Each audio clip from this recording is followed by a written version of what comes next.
নমস্কাৰ। সমাগত বিধানসভা নিৰ্বাচন বিভিন্ন ৰাজনৈতিক দলে ৰাজ্যৰ ভিন্ন প্ৰান্তত নিৰ্বাচনী কুচকাৱাজ আৰম্ভ কৰিছে আৰু এই মুহূৰ্তত মই আছোঁ 12 নং জলেশ্বৰ বিধানসভা সমষ্টিৰ কংগ্ৰেছ দলৰ প্ৰাৰ্থিত্ব প্ৰত্যাশী আব্দুল আৱালৰ সৈতে। আব্দুল আৱাল তেখেত এগৰাকী প্ৰাথমিক বিদ্যালয়ৰ প্ৰধান শিক্ষক আছিল। চাকৰিকাল আৰু 7 বছৰ থকা অৱস্থাতে তেখেত VRS লৈছে, ভলণ্টাৰী ৰিটায়াৰমেণ্ট লৈছে, নিৰ্বাচন খেলিব। আৰু আব্দুল আৱালৰ সৈতে শেহতীয়াভাৱে তেখেতৰ টিকট প্ৰত্যাশী হিচাপে তেখেত কেনেকুৱা ধৰণে আগবাঢ়িছে আৰু কি কি পৰিকল্পনা লৈছে সমষ্টিৰ কাৰণে, মই তেখেতৰ সৈতে কথা পাতিম। আব্দুল আৱাল ডাঙৰীয়া, আপোনাক স্বাগতম জনাইছোঁ। প্ৰথমতে আপোনালোকৰ চেনেলক মই ধন্যবাদ জনাইছোঁ। মই 12 নং জলেশ্বৰ সমষ্টিৰ টিকেট প্ৰত্যাশী। যোৱা 16 তাৰিখত মই অলৰেডি পাৰ্টি যিটো এপ্লিকেশ্যন বা নমিনেশ্যন বুলি কয় সেইটো অলৰেডি ছাবমিট কৰি আহিছোঁ।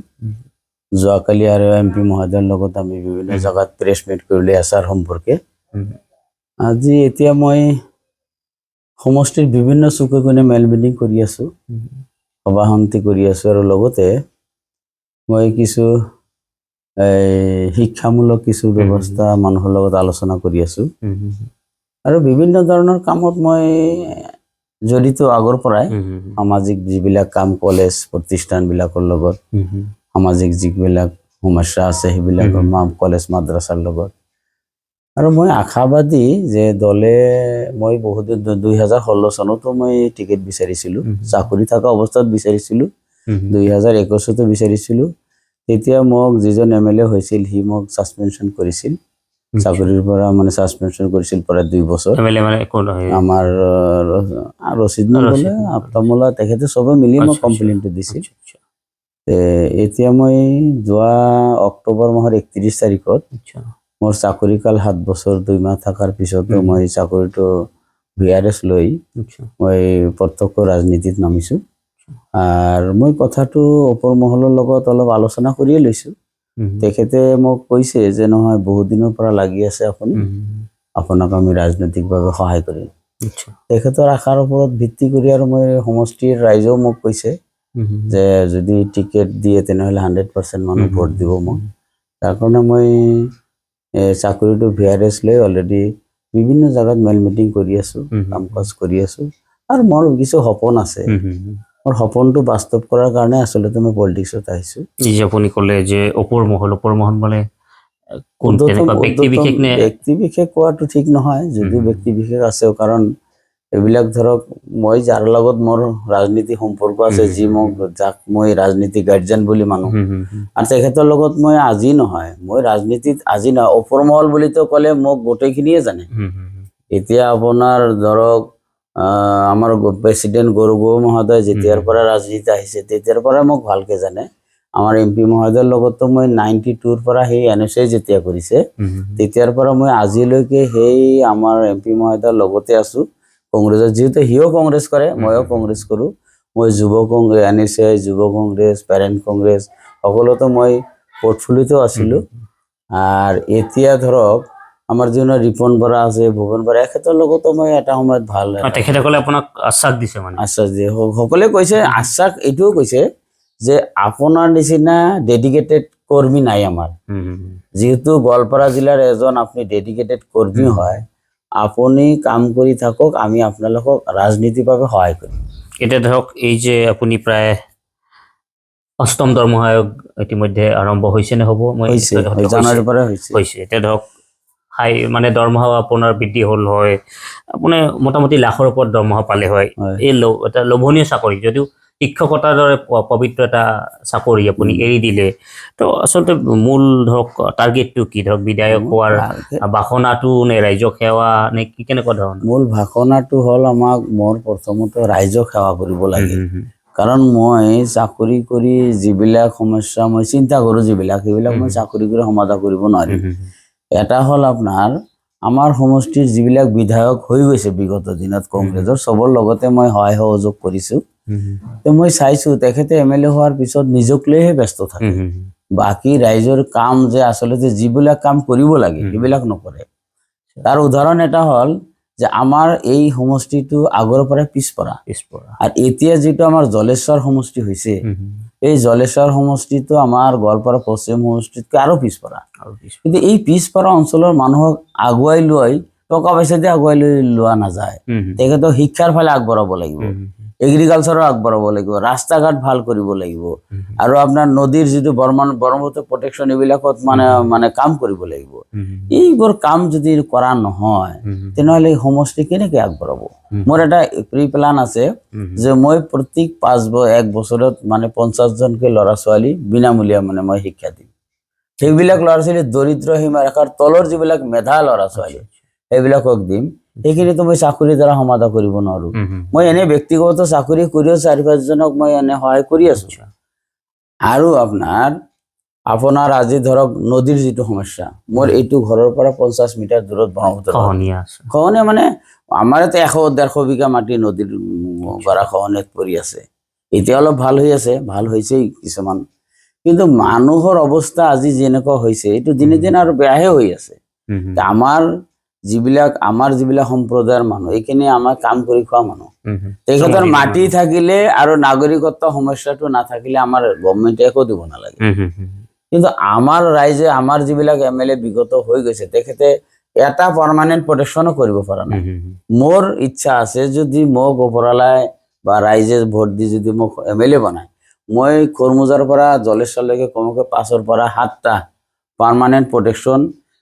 কৰিম আৰু এইটো আমাৰ যিজন MP মহোদয় আছে এখেতৰ এইবিলাক অভিজ্ঞতা আছে আমাৰ যিজন মুখ্যমন্ত্ৰী গৌৰৱ গগৈ যদি অসমৰ চৰকাৰ হয় মুখ্যমন্ত্ৰী আপোনালোকৰ কেণ্ডিডেট আমাৰ গৌৰৱ গগৈ মহোদয় তেনেহ'লে আপাতত যদি মুখ্যমন্ত্ৰী হয় আমি এইবিলাক কাম অতি সহজে কৰিব পাৰিম বেছি টকাৰো দৰকাৰ নহয় এটা পাৰ্মানেণ্ট প্ৰটেকশ্যন হাইষ্ট 100 কোটি টকা হ'লে হৈ যাব এটা অভাৰ ব্ৰিজৰ টকা দি ইচ্ছা কৰিলে 5টা পাৰ্মানেণ্ট প্ৰটেকশ্যন কৰা যাব যাৰ কাৰণে মোৰ ইচ্ছা যে এইবিলাক কাম কৰিব লাগিব আৰু এটা কথা আছে আমাৰ মানুহ হ'ল কৃষিজীৱী মানুহ এই কৃষিজীৱী মানুহৰ জলসিঞ্চনৰ কোনো ব্যৱস্থা নাই চৰ অঞ্চলে কওক কাম অঞ্চলে কওক জলসিঞ্চনৰ ব্যৱস্থা নাই এইবোৰ কাম মোৰ মনৰ বিৰাট মানে ইচ্ছা এইবোৰ কাম কৰিবলৈ আৰু এটা বস্তু চাইছে আপুনি চৰ অঞ্চলত আজিলৈকে এটা হাইস্কুল হায়াৰ ছেকেণ্ডাৰী নাই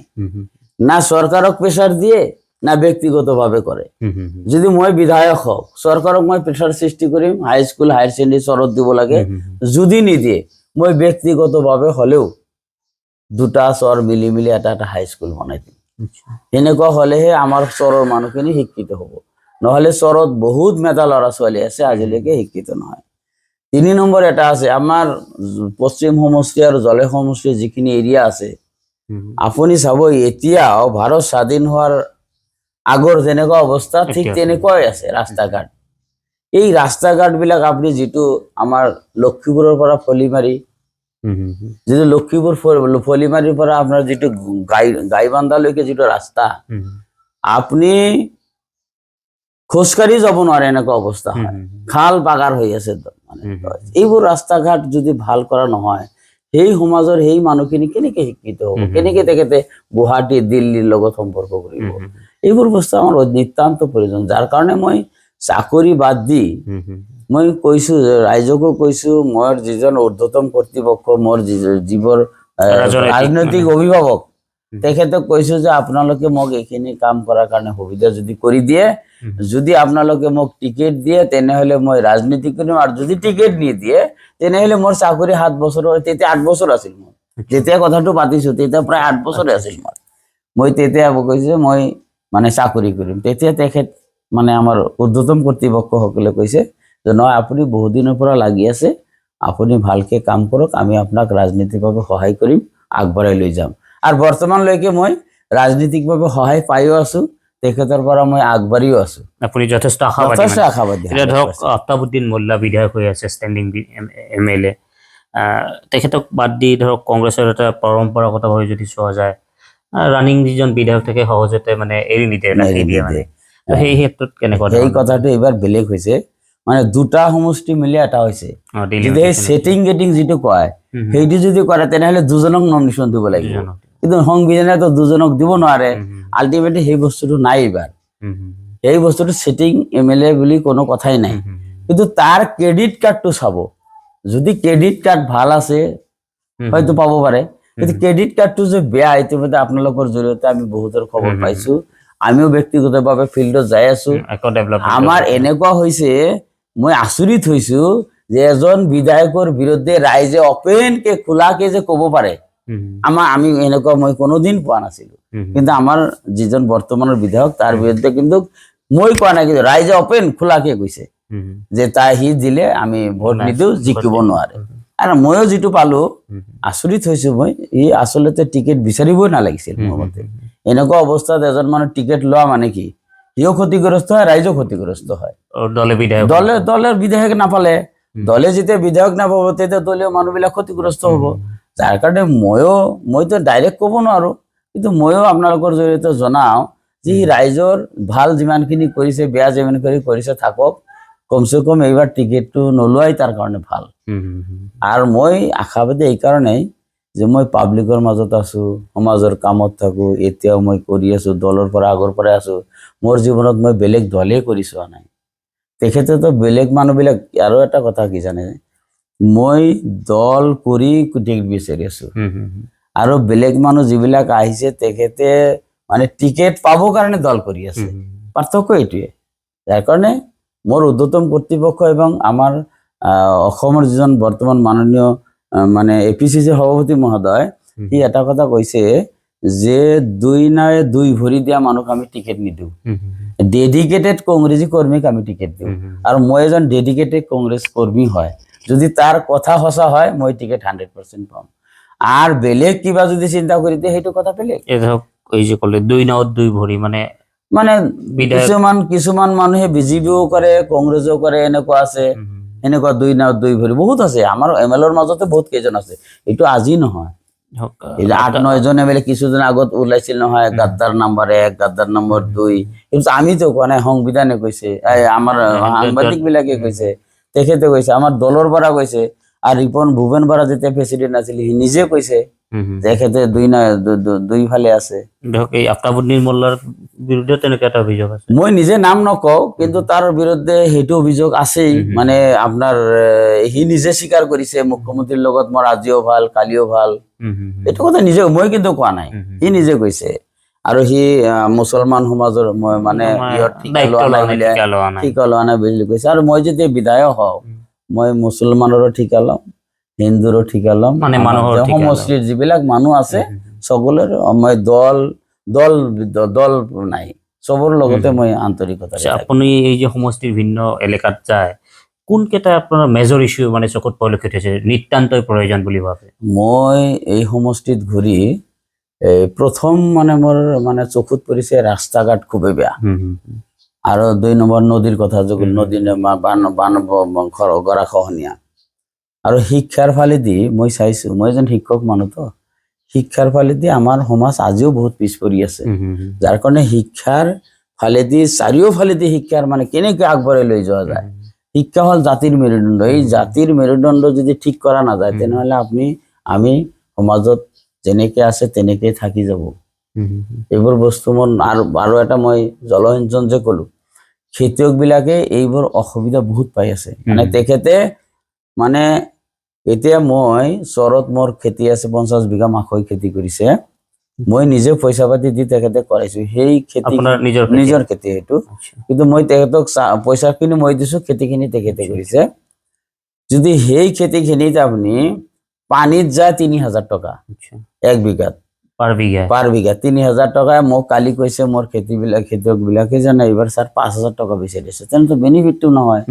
এটা 5000 টাকা বিচাৰিলে 5 বিঘা 25000 যায় যদি সোলাৰ সিস্টেম কৰি দিয়া যায় সৰ আলটিমেটলি আপোনাৰ সেইবিলাক তো নাথাকে আপোনাৰ 50 বিঘা 20 বিঘা 30 বিঘা এনে ফ্ৰী আবাদ কৰিব পাৰে এইবিলাক বস্তু মোৰ নজৰত যায় মই এজন খেতিয়কৰ ল'ৰা মই খেতিৰ লগতো জড়িত থাকো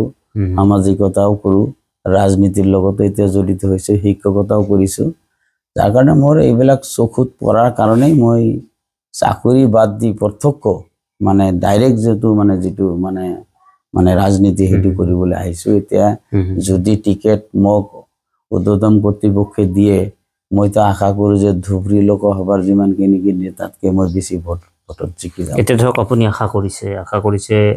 মানে যথেষ্ট আশাবাদী আপোনাৰ পৰিকল্পনা আছে এতিয়া ধৰক যদি কেনেবাকে যদি নাপায় তো পৰিকল্পনা কি হ'ব চাকৰিটো মই নাই যদি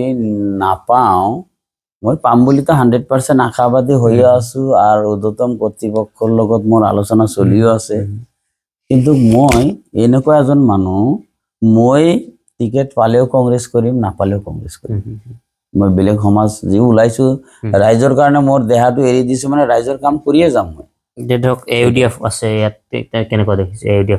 AUDFৰতো বৰ্তমান কোনো প্ৰভাৱ নাই ৰাইজৰ দল আছে ৰাইজৰ দলটো নাই আমাৰ এইফালে নাই AUDF ৰাইজৰ দল এইবিলাক কিয় জানে যদি টিকেট বিলাক আমাৰ ভাল নহয় তে মানুহ বিকল্প চিন্তা কৰিব যদি সেই পুৰাণা মানুহখিনি আগৰ পৰাজয় হোৱা মানুহখিনিক যদি দি থাকে আমাৰ পাৰ্টিয়ে তেনেহ'লে তো বিকল্প মানুহ চিন্তা কৰিব কিন্তু মই সমাজত যিখিনি পাইছো মই কিন্তু কোৱা নাই মই যিখিনি পাইছো মানে ফ্ৰেছ ভাল মানুহ টিকেট দিলে জিকি যাব বুজিছে ফ্ৰেছ ভাল মানুহ হ'ব লাগিব আৰু সেইটাৰ মাজতে মই নাম্বাৰ 1ত পৰি যাওঁ কিন্তু মোৰ কথা নিজে ক'ব লগা হৈছে কাৰণ মই ছাত্ৰ জীৱনৰ পৰা টিল নাও কংগ্ৰেছৰ লগতে আছো মই কোনোদিন বেলেগ দলতো যোৱা নাই অহা দিনতো নাযাওঁ যাৰ কাৰণে মই বিৰাট 100% আশাবাদী হৈ আছো আছিল আমাৰ লগত আব্দুল আৱাল জলেশ্বৰ বিধানসভা সমষ্টিৰ কংগ্ৰেছ দলৰ প্ৰাৰ্থিত্ব প্ৰত্যেকে যথেষ্ট আশাবাদী তেখেত কিয়নো পূৰ্বতেও কৈছে তেখেত চাকৰিয়াল আছিলে চাকৰি এৰি দি ৰাজনীতিত জড়িত হৈছে আৰু যথেষ্ট আশাবাদী কেন্দ্ৰীয় নেতৃত্ব বা ৰাজ্যিক নেতৃত্বৰ ওপৰত তেখেত প্ৰাৰ্থিত্ব লাভ কৰিব আৰু যথেষ্ট পৰিকল্পনা আছে সমষ্টিক লৈ সমষ্টিৰ যিবোৰ জ্বলন্ত সমস্যা সেইবোৰ সমাধানৰ বাবে নিশ্চিতভাৱে তেখেতৰ দলীয় নেতৃত্বই সময়ত বিবেচনা কৰিব আৰু পৰৱৰ্তী সময়ত ভোটাৰে নিশ্চিতভাৱে সিদ্ধান্ত ল'ব